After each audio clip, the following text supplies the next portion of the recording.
Thank you. Dear friend and colleague, Casey Slack, the Senior Clergy Leader at the Washington Ethical Society. In their life and work, they seek to question categories, build more beautiful futures, and support the full flourishing and aliveness of all of us. They spend most of their time somewhere in between, love liminal spaces, and encourage all of us to do weird art about it, whatever it is. So Casey, welcome and come on up.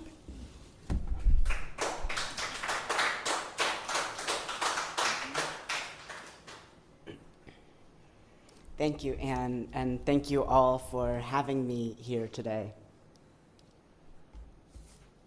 A little bit of context before I get into what it is that I really mean to talk about. Yesterday, I went to the Brooklyn Museum where I was thoroughly impressed by the curation. I am the sort of person who visits any museum with an eye for how we're being asked to see art, because that is one of the places where a museum curator's job and my job feel very much the same. So what I intend to do is show you some things that may or may not have been put next to each other for you before. Part of what I love about the curation, particularly of the fifth floor American art area of the Brooklyn Museum right now, is that they are putting up on a wall together an array of artworks that don't usually show up next to each other and often show unfamiliar subjects in familiar contexts or familiar subjects in unfamiliar contexts. I think some of the work that we do together is about doing that same sort of thing with human lives, with saying, we are not the same and you might not expect us to be on the same wall together, but what happens if you see us together? I'm also very involved in context in general. I loved the curation because it would give context of why a particular room was arranged how it was, around a theme of water or around a theme of contrast. But my favorite little bits of curation were these moments where they would say, here's how we keep these things safe. Here's the background process of this. For me, some of that background process is to say where I'm located, what is true about me, before I say anything about what I think or what I believe. So here are some things that matter about my context for our time together today. Yesterday, I took my testosterone shot. 20 years ago, I moved out of my hometown of less than 10,000 people. Every queer and trans ancestor is my ancestor. Every queer or trans person is my sibling or my cousin, even if I don't always like all of us.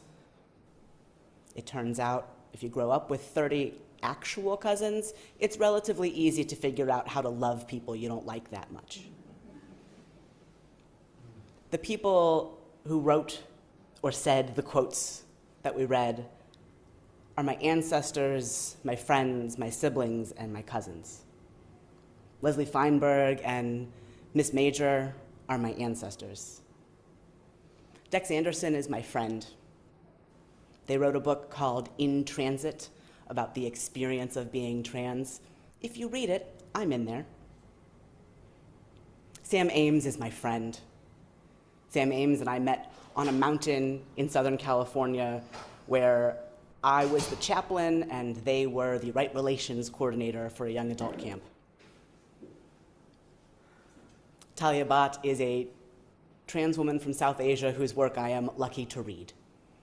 She is my cousin, probably at best. I don't know her like that. But we are connected all the same.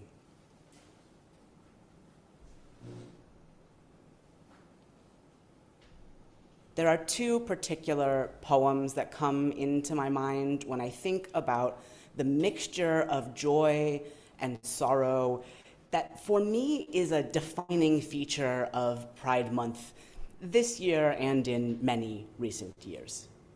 Something where the display of joy feels so important, and my own experience of grief feels so heavy that I am stuck, pulled between the two, not always sure how to go about being a person, much less a person who people look at for about half an hour every Sunday.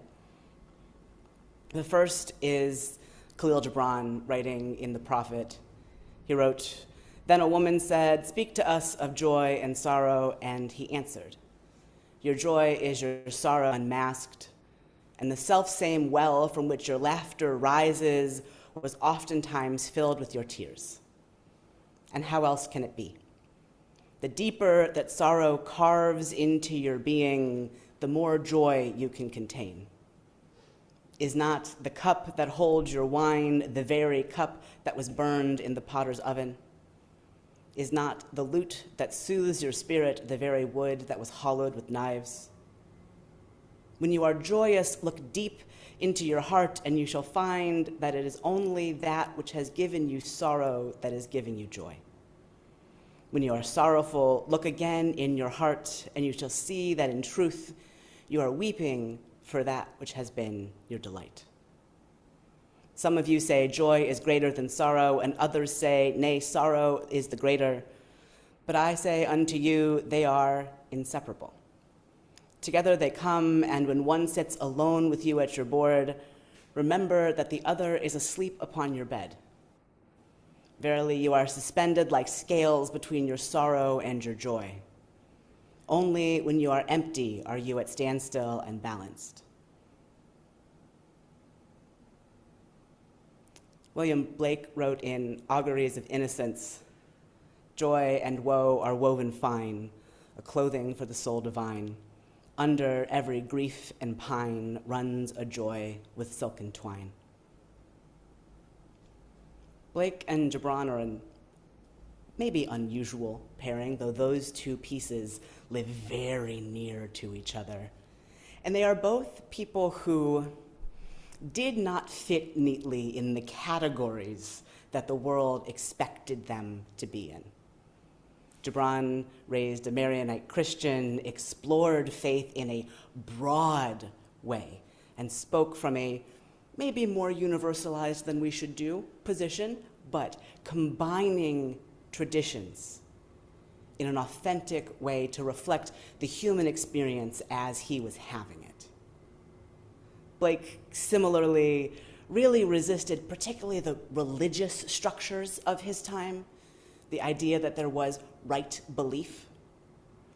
They were both mystics in a way, but in a way that was less about, I know what is out there that I am reaching for, and more that is about, I know that I am sitting somewhere and moving into something.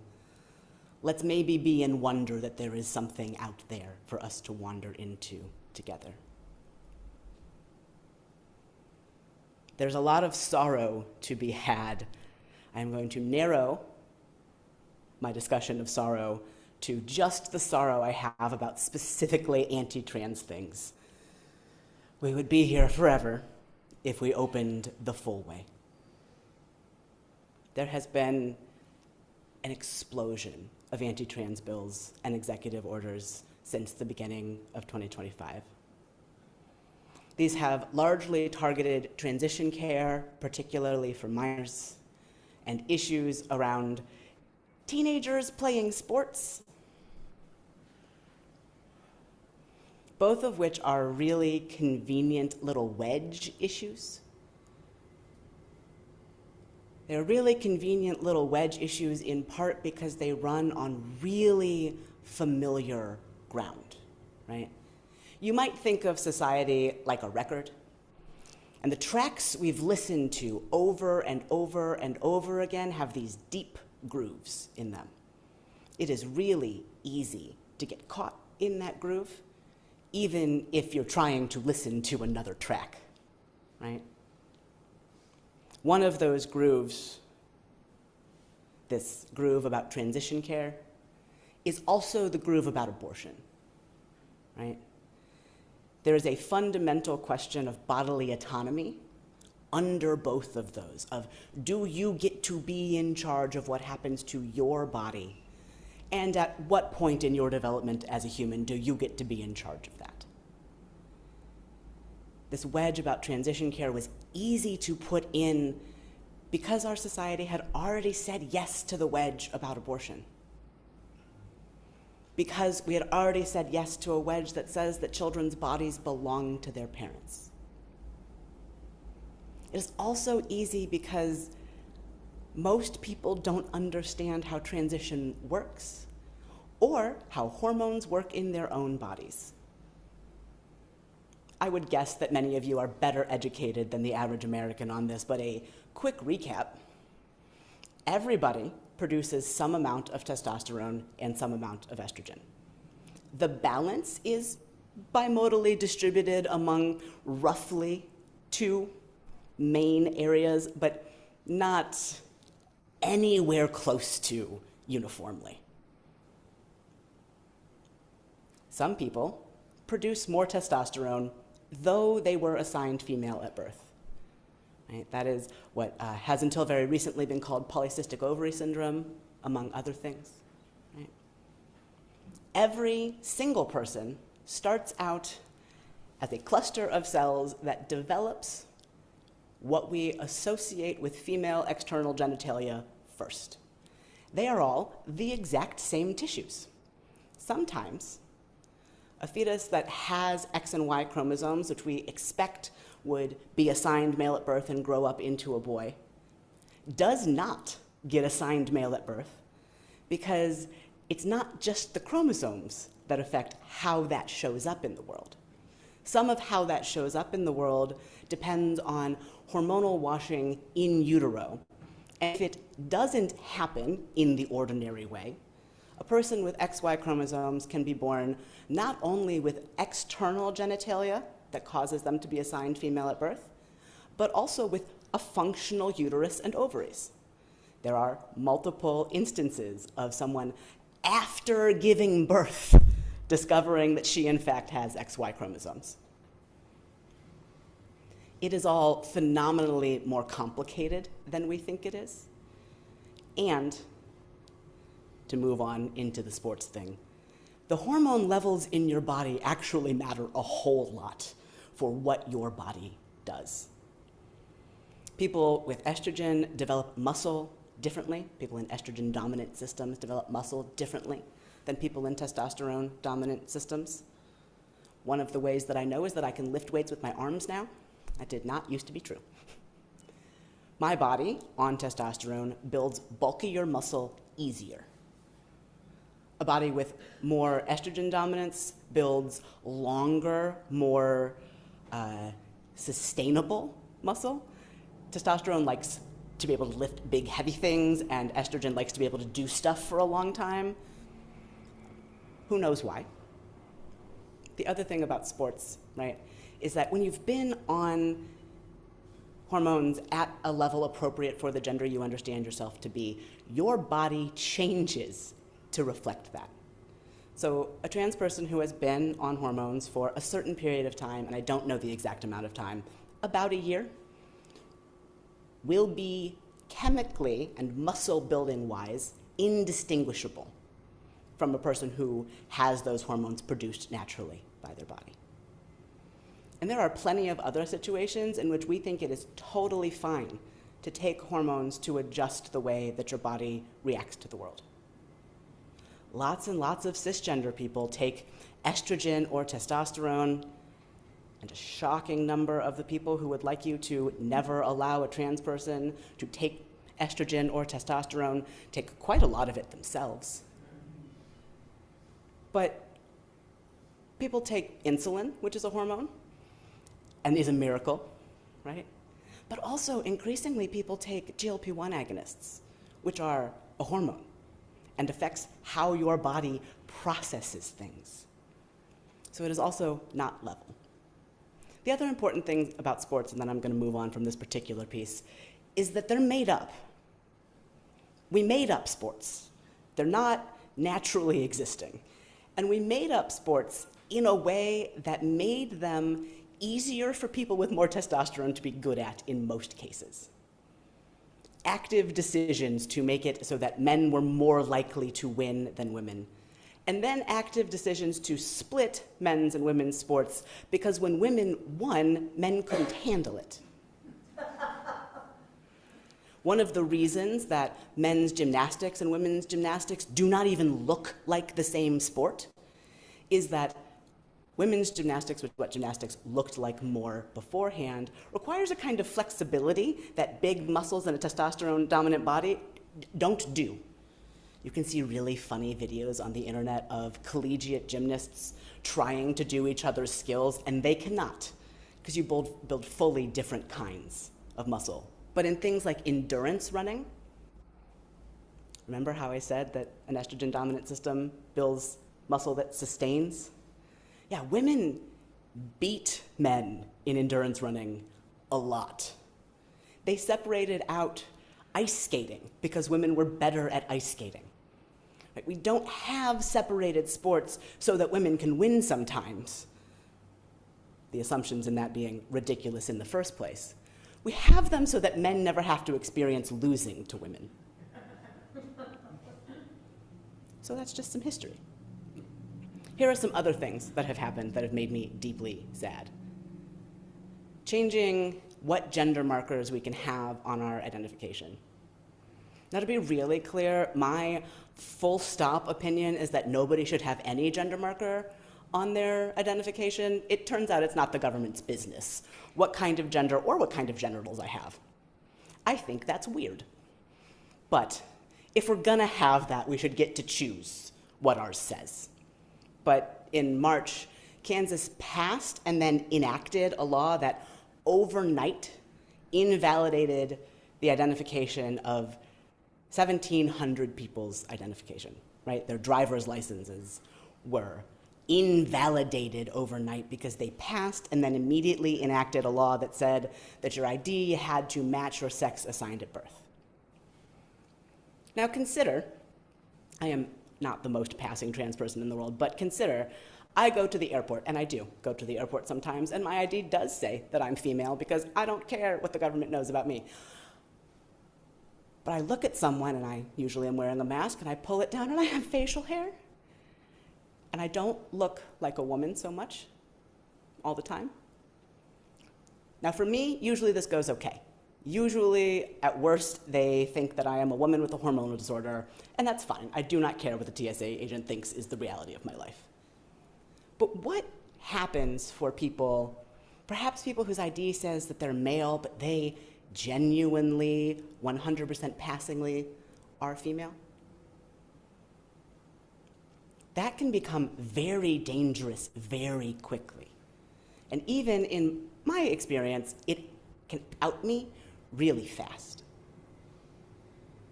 We had a funny experience, my wife and I, at a diner up on 7th the other day. We went in to get an omelet at night, and I have this problem where reflexively my voice when I'm speaking to someone in a customer service position is pitched up pretty high. And so the waitress said, "What can I get for you, sir?" And I said, "Oh, hey, could I, And I was in no danger. I am aware that I'm in Brooklyn. And the confusion on her face was, "Oh, not what I expected," not, "No, that's not okay." But things that simple can feel really dangerous, because being read as something and then understood as something else is dangerous. People in Kansas now had to get their licenses completely redone, which cost money that maybe they didn't have, but also required showing a birth certificate, which they maybe didn't have and also had possibly gotten their gender marker changed on, which led a lot of people to not having valid identification for, actually, some people still don't. The increase in attention to what kinds of bathrooms people are using has been horrifying and exhausting. Exhausting in part because when the right wing first started trying the bathroom bullshit, as I can only put it, it got voted down.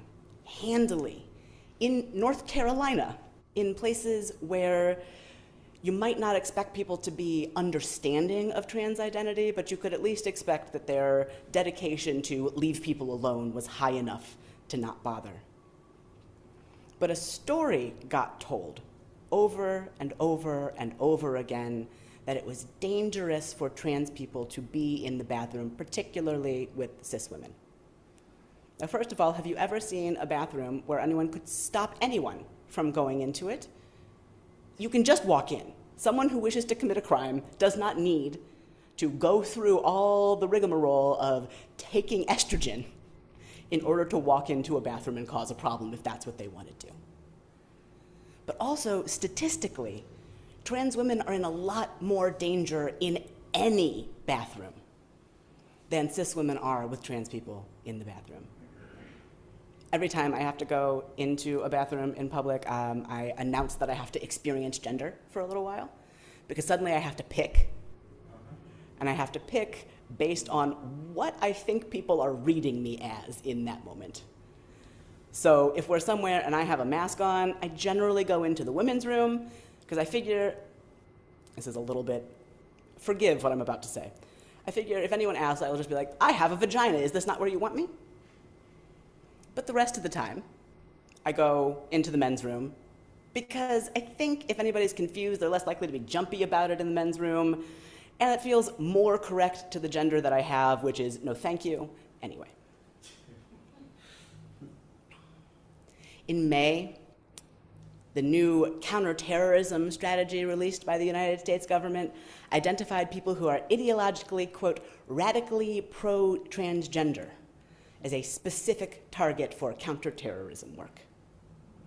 It is possible, probable, that the United States government thinks that because I think I should continue to be alive, I am a terrorist. That is a really stressful world to live in. It's a stressful world to live in for anyone who cares about people, and then extra levels of stressful if some days you wake up and are slightly more illegal than you were the day before. If every time you go to the doctor, you have a quick conversation about what you're gonna do if the doctor's not allowed to prescribe you your hormones anymore. I live in Maryland, but my doctor is in DC, and there is always this concern that home rule will be overturned and the federal government will decide what DC can do.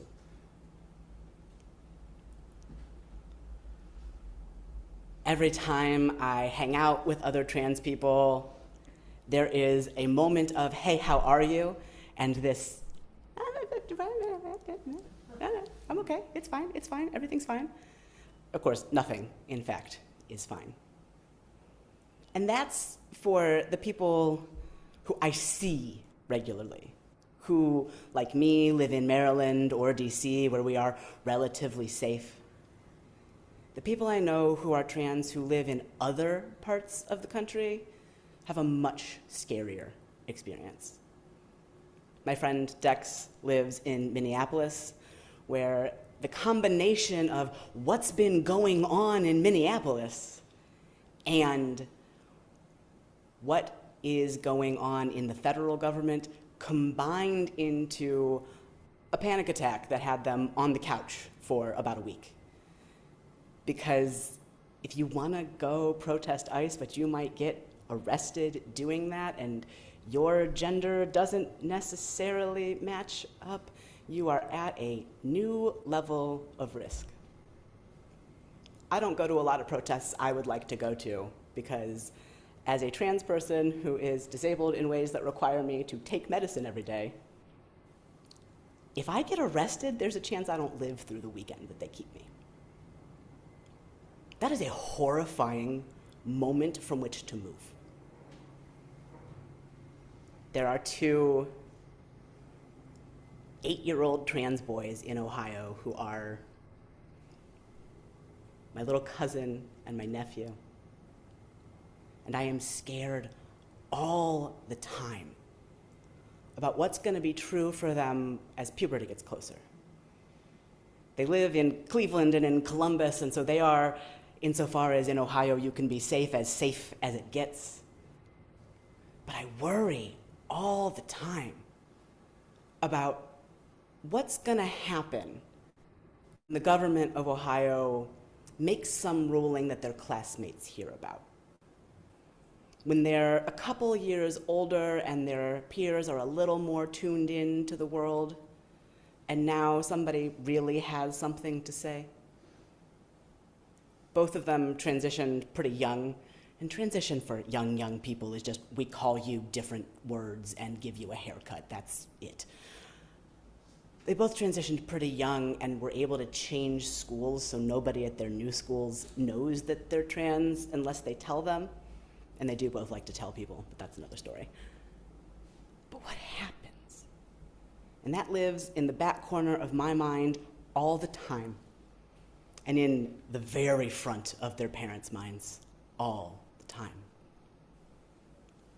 And I want you to think about the things that you worry about, that hang out just right back here, that you can never avoid, right? Sometimes it's that you have a family member who's sick, and you can't focus on it all the time, but it's there. And it kind of eats into the space in your brain. Maybe you yourself are in physical pain, and it's distracting and gnawing, and like you can do your life, but something is sort of chewing at your brain capacity all the time. You can think about experiences you've had of oppression on lines of gender or race or class or all of the other things that we choose to oppress each other about.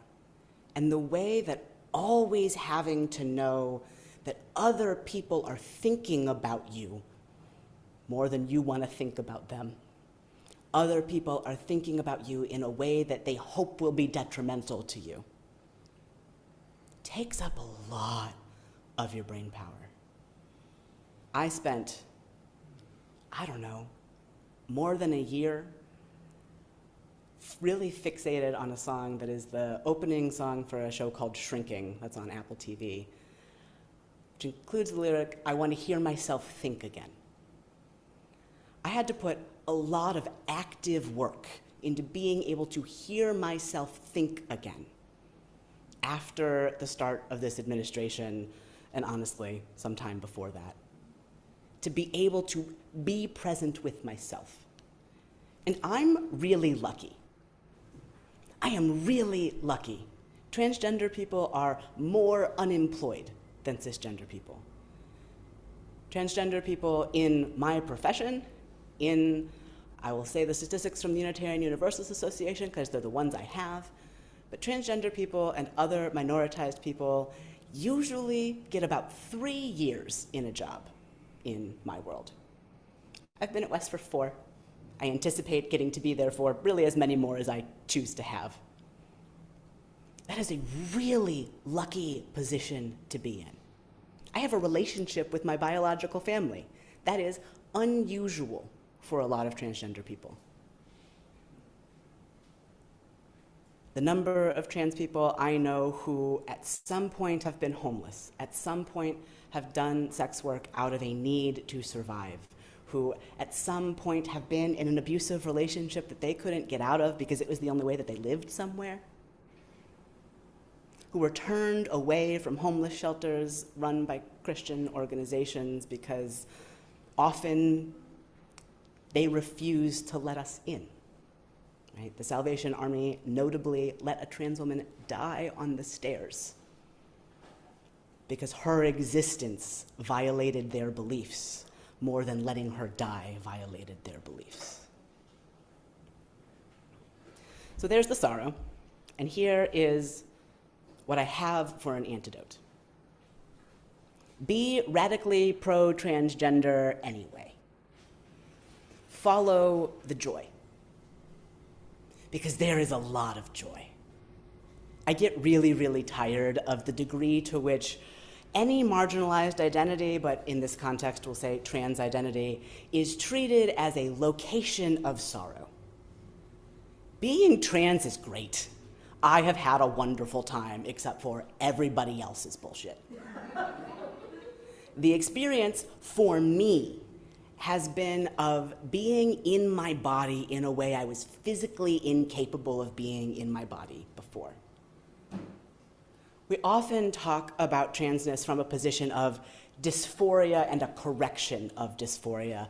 But if I'm honest, I never really felt dysphoric. Or I know now that I did, but I didn't know then that that was what it was. I wasn't running away from something, but I was running to something. I noticed that I really liked it when my now wife, then girlfriend, called me their boyfriend or their husband. I really liked when my nibblings called me their uncle. And I said, okay, all right, wonder what that's about. And then I talked to friends who were on testosterone about what that experience was like, what it felt like in their body. And I went, oh, that sounds interesting. And I started on T out of curiosity rather than confidence about where I was going to go. I started on the smallest dose that you can possibly take, a single pump of a gel on my shoulder every morning. And over time, slowly moved my way up to a dose that made more sense to give myself as a shot than as a gel every morning.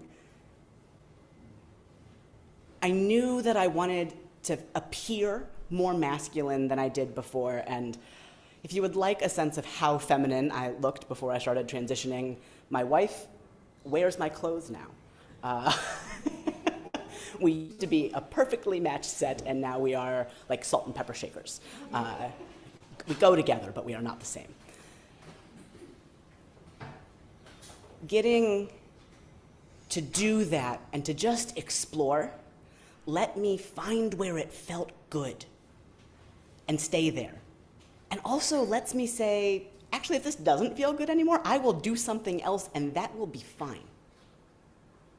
There is so much joy in transition. The joy of watching a girl buy her first dress when she is 32 years old is unreal. It is something else to get to go shopping with someone who didn't used to get to wear the kinds of clothes they always wanted to wear, or who just realized that they are very wrong about how they want to look in the world. We have a member at WES who had a really beautiful moment of trying on a wig and some makeup in community with other members who said, "We will help you, we know how to do makeup." And that kind of connection and support, whether it's between trans people or between trans people and cis people, that's what it's about. That's what being a person is about. It is being with each other and experiencing and growing together. I want to tell a story about being trans that is about it being good. Not necessary for everyone, please keep your gender if you like it. But if you don't have to, right? If something feels more beautiful, that's okay. I encourage everyone, in fact, to interrogate their gender at some point, just to look at it, say, hey, I've been doing this, how do I feel about it?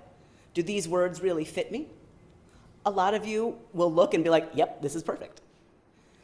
And maybe you won't. Then that won't be the end of the world, I promise. I also want us all to think about that we all actually have preferences about how we are perceived and what we are called, right? I am physically a stereotype of something that the right is very frightened of. I have blue hair and pronouns. One, we all, in fact, have pronouns. I'm not unique in my possession of them, although I do maybe have a wider array than most people.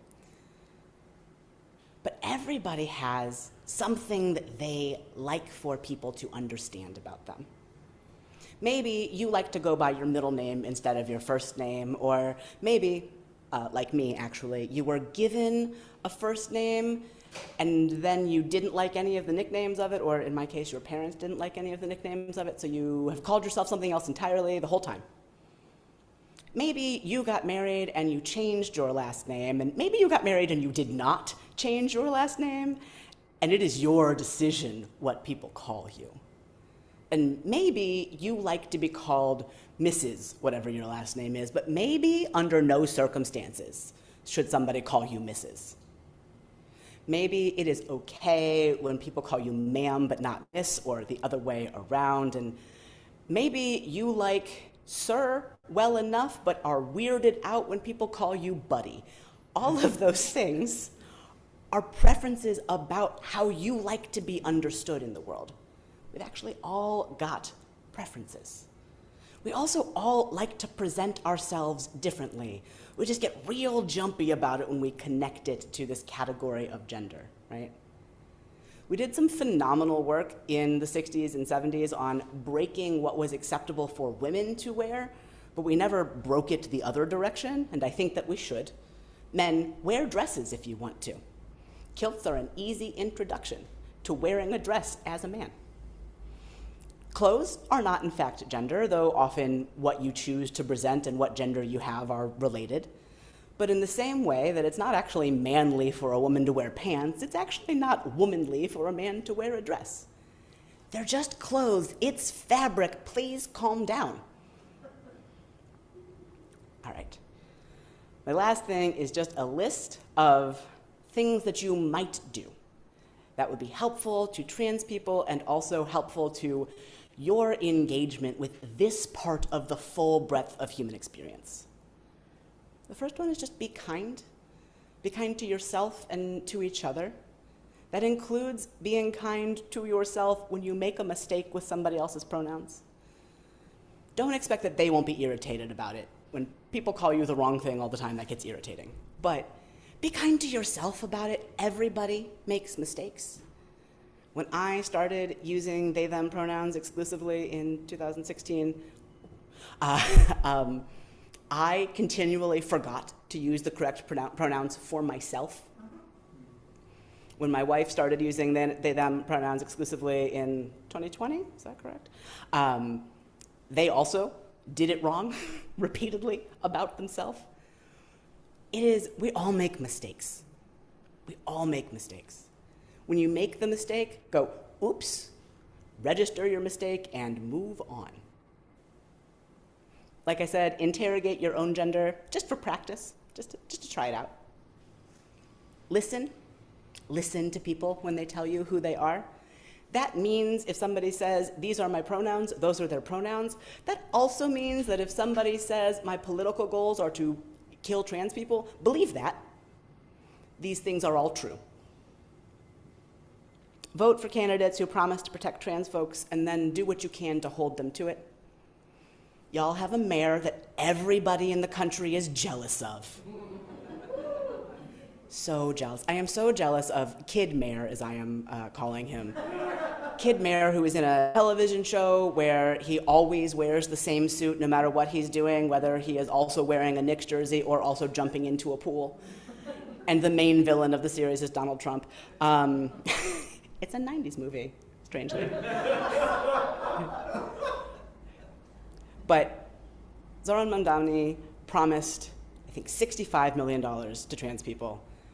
And given that he walked into a pretty messed up budget, has done a great job in delivering $15 million.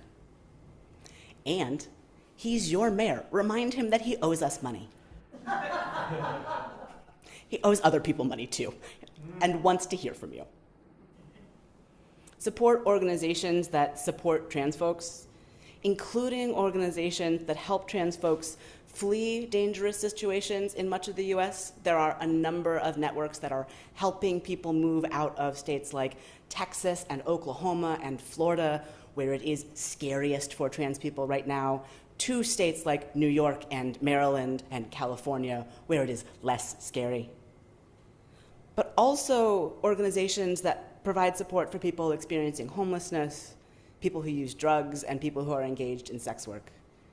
Trans people are more likely to be unhoused, more likely to be drug users, and more likely to be engaged in sex work because of the way that trans people are excluded from the economy, are excluded from housing protections, are excluded from their own families.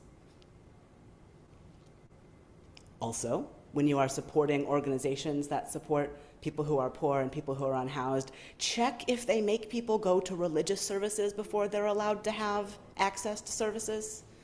Check if that organization cares for queer and trans people, because unfortunately, many of them don't. Hire trans people, particularly for projects related to trans experience. Good job. Check. Express your displeasure with news organizations that have mainstreamed transphobia. There has been a really popular, for about the past 5 years, trend in what I will call legacy media, and be honest that I am talking about the New York Times, to publish really specious research, to publish as if it's just asking questions, research that doesn't hold up to scrutiny and promotes a line of thinking that we don't know if gender replacement, gender affirming hormones are safe, that we don't know if puberty blockers are safe, that we don't know if transition is safe. We've been using puberty blockers in children with precocious puberty, which is to say puberty that begins before you're about 11, since before I was born. And I am young, but not that young. People have been using hormone replacement therapy in all kinds of ways for decades. Gender reassignment surgeries have a lower regret rate than knee replacement surgery does, and a lower rate of complication. It is fascinating to me that there is this narrative that surgery is being pushed on kids in particular, when in fact the surgery I have faced the most pressure in my life to receive is weight loss surgery, which has a much higher risk rate and a much higher rate of regret than any transition surgeries do. If you subscribe to the New York Times, which is reasonable because here you are in New York, let them know that that sucks. Let them know that that is dangerous. Let them know that they have caused harm. Be yourself with joy. Whoever it is that you are is a good person to be. Be that person joyfully, because your full self is part of the full flourishing of everybody. And the more happy you are in your experience of you, the more in line how you live is with your deep connected joy, the harder it is for the fascists to get into your brain. Live from a position of trying to increase everybody's access to joy. It is so easy, especially in times where the stuff we don't like is so big and obvious, to only know how to say what we don't like, to only know how to say what we aren't. This is a little true of my gender also. I can tell you that I am not a woman and that I am not a man, and it has been harder to tell you what it is that I am. I am a Casey. I am a human person, exactly one of them. I am a project in process. I am many different things all the time, and so are most people. I used to be a girl and then a woman, and I am now some other thing, and maybe someday I'll be a man, and also maybe some other day I'll be a woman again. I don't know. And it's fun. I am having a great time.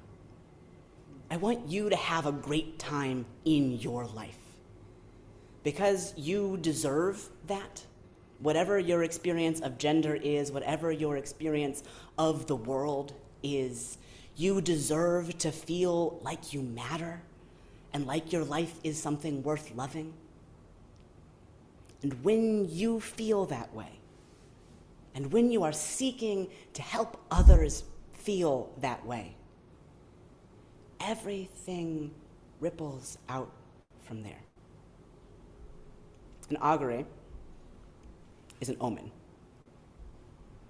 Omens of Innocence is a fascinating title for a poem. But throughout Auguries of Innocence, William Blake puts the micro and the macro in conversation with each other, puts things next to each other that you might not think go there. Let yourself be an omen of joy. Let yourself be a warning that things are possible.